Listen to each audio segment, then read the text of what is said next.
Welcome back to my channel search local. ఈ వీడియోలో నేను గ్రేటర్ హైదరాబాద్ పరిధిలో ఎవరైతే ప్రజలు ఇందిరమ్మ ఇళ్ళ కోసం అప్లై చేసుకున్నారో వాళ్ళకి ఒక ముఖ్యమైన అప్డేట్ చెప్పబోతున్నాను. సో ఎక్కడ కూడా స్కిప్ చేయకుండా ఈ వీడియోని మరి చివరి వరకు చూడండి. చూసిన తర్వాత మీకు ఇంకేదైనా డౌట్స్ ఉంటే కమెంట్స్లో రాయండి, నేను రెస్పాండ్ అవుతాను.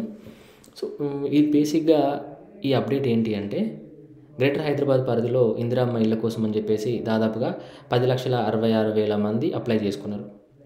ఈ 10,66,000 అప్లికేషన్లలో దాదాపుగా 9 లక్షల మందికి పైగా ఇంటి స్థలం లేదు అని చెప్పేసి అధికారులు అయితే ఫైనలైజ్ చేయడం జరిగింది. అంటే దాదాపుగా ఇది 90%.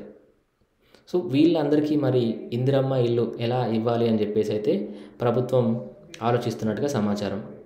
సో దానికోసం అని చెప్పేసి ఈ యొక్క ప్రక్రియ ఏదైతే ఉందో ఇళ్ళ పంపిణీ అనేది, దీన్ని తాత్కాలికంగా మరి ఆపేద్దామా, లేకపోతే దీనికి ఏదైనా ఆల్టర్నేటివ్ చూసి కంటిన్యూ చేద్దామా అనేటటువంటి ఆలోచనలో ప్రభుత్వం అయితే ఉంది అని చెప్పేసి మనకు సమాచారం ఉంది. సో దీనికి వాళ్ళు ప్రభుత్వం దగ్గర ఉన్నటువంటి సలహాదారులు, అధికారులు ఎవరైతే ఉన్నారో వాళ్ళు గవర్నమెంట్కి అయితే కొన్ని కీలకమైనటువంటి ఇన్ఫర్మేషన్స్ అయితే ఇవ్వడం జరిగింది. ఈ కీలకమైనటువంటి ఇన్ఫర్మేషన్ ఏంటి అంటే, ఇంటి స్థలం లేని వాళ్ళు ఎవరైతే ఉన్నారో వాళ్ళందరికీ ఇంటి స్థలం ఇచ్చి దాని తర్వాత మళ్ళీ ఇల్లు కట్టుకోవడానికి 5 లక్షల రూపాయలు ఇచ్చినట్టయితే ప్రభుత్వానికి అయితే డెఫినెట్గా అది ఆర్థికంగా భారం అవుతుందని, అలా కాకుండా ఇండిపెండెంట్ హౌసెస్గా కాకుండా వీళ్ళకు కేసీఆర్ ఇచ్చినటువంటి డబుల్ బెడ్రూమ్ హౌసెస్ ఏదైతే ఉన్నాయో అపార్ట్మెంట్స్ లోపల, ఇప్పుడు కొల్లూరులో మీరు చూసుకున్నట్లయితే దాదాపుగా అక్కడ 145 ఎకరాల లోపల 1,485 కోట్లతోని కేసీఆర్ గవర్నమెంట్ అప్పుడు 15,660 డబుల్ బెడ్రూమ్ ఫ్లాట్స్ అయితే నిర్మించింది. ఇవి దాదాపుగా 117 బ్లాకుల లోపల ఉన్నాయి. ఓకేనా? ఇలాంటి అపార్ట్మెంట్స్ కన్స్ట్రక్షన్ చేసి ఈ యొక్క ఇందిరమ్మ ఇళ్ళ పథకం కింద భూమి లేని అటువంటి అర్హులకు ఇద్దామా అని చెప్పేసి కూడా అధికారులు గవర్నమెంట్ వాళ్ళకి సలహా ఇచ్చినట్టుగా సమాచారం.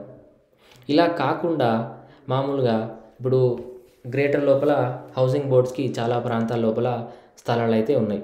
సో ఇలాంటి స్థలాలు ఎక్కడైతే హైదరాబాద్లో ఉన్నటువంటి స్థలాలు ఏవైతే ఖాళీ ఉన్నాయో అక్కడ లోపల ఈ రియల్ ఎస్టేట్ కన్స్ట్రక్షన్ చేసే వాళ్ళు ఎవరైతే ఉన్నారో డెవలపర్స్, వాళ్ళతో మాట్లాడి ఇంటి నిర్మాణం చేసి దానిలో అయినా ఇందిరమ్మ ఇల్లు ఇద్దామా అని చెప్పేసి కూడా అధికారులు గవర్నమెంట్ వాళ్ళకు సూచించినట్టుగా మనకు సమాచారం ఉంది. ఓకేనా? సో ఇలా చేసినట్లయితే దాదాపుగా ఏంటంటే గవర్నమెంట్కి వీళ్ళు ఆర్థికంగా భారం తగ్గించినట్టు అవుతారు అని చెప్పేసి వీళ్ళకు ఈ యొక్క అధికారులు గవర్నమెంట్ వాళ్ళకి సజెషన్ చేస్తున్నారు. సో ఎందుకంటే మామూలుగా మనము ఇందిరమ్మ ఇళ్ళ యొక్క ప్రక్రియ, ఎంపిక విధానం అనేది గవర్నమెంట్ వాళ్ళు ఎలా చేస్తున్నారని చెప్పేసి ఒక్కసారి చూసినట్లయితే, ఇంటి స్థలం ఉన్నటువంటి పేదలు ఎవరైతే ఉన్నారో, ఇల్లు లేకుండా ఉన్నవాళ్ళు, అలాంటి వాళ్ళకైతే వీళ్ళు లిస్ట్ 1 కేటగిరీలో వీళ్ళని ఉంచి వీళ్ళకే ఫస్ట్ ప్రియారిటీ కింద ఇస్తున్నారు. వీళ్ళకు మామూలుగా ఇల్లు కట్టుకోవడానికి ఒక 400 చదరపు అడుగుల జాగా కంపల్సరీ మినిమం. దానిలో ఇంటి స్థలానికి ఇల్లు కట్టుకోవడానికి గవర్నమెంట్ వాళ్ళు 5 lakhs ఇస్తున్నారు. ఇది గ్రామీణ ప్రాంతాల్లో చాలామంది అప్లై చేసుకున్నారు. వాళ్ళకు చాలామందికి ఇంటి స్థలం ఉంది. వాళ్ళు కట్టుకోవడానికి గవర్నమెంట్ వాళ్ళు ఫండ్స్ అయితే శాంక్షన్ చేయబోతున్నారు. కానీ ఇది గ్రేటర్ హైదరాబాద్లో దీనికి విరుద్ధంగా ఏంటంటే దాదాపుగా 90% మందికి ఇంటి స్థలం లేదు. మరి వీళ్ళందరికీ ఇల్లు ఇవ్వాలంటే ఒక నిజంగా గవర్నమెంట్ దగ్గర ఒక సవాలే అని చెప్పేసి మనకు ఉన్నటువంటి సమాచారం. సో దీనికనే గవర్నమెంట్ వాళ్ళు ఇప్పుడు ప్రస్తుతానికి ఈ యొక్క ప్రక్రియ తాత్కాలికంగా నిలిపివేద్దామా, లేకపోతే దీనికి ఏదైనా ఆల్టర్నేటివ్ చూసుకొని మరి కంటిన్యూ చేద్దామా అనే ఆలోచన ఉన్నట్టుగా మనకు తెలుస్తుందండి. ఓకేనా? సో ఇది నేను ఈ వీడియోలో మీకు చెప్పదలుచుకున్నాను. ఈ వీడియో మీకు నచ్చినట్లయితే లైక్ చేయండి, షేర్ చేయండి. ఇలాంటి మరిన్ని ఇంపార్టెంట్ అప్డేట్స్ కోసం మన ఛానల్ని సబ్స్క్రైబ్ చేసుకోండి. Thank you.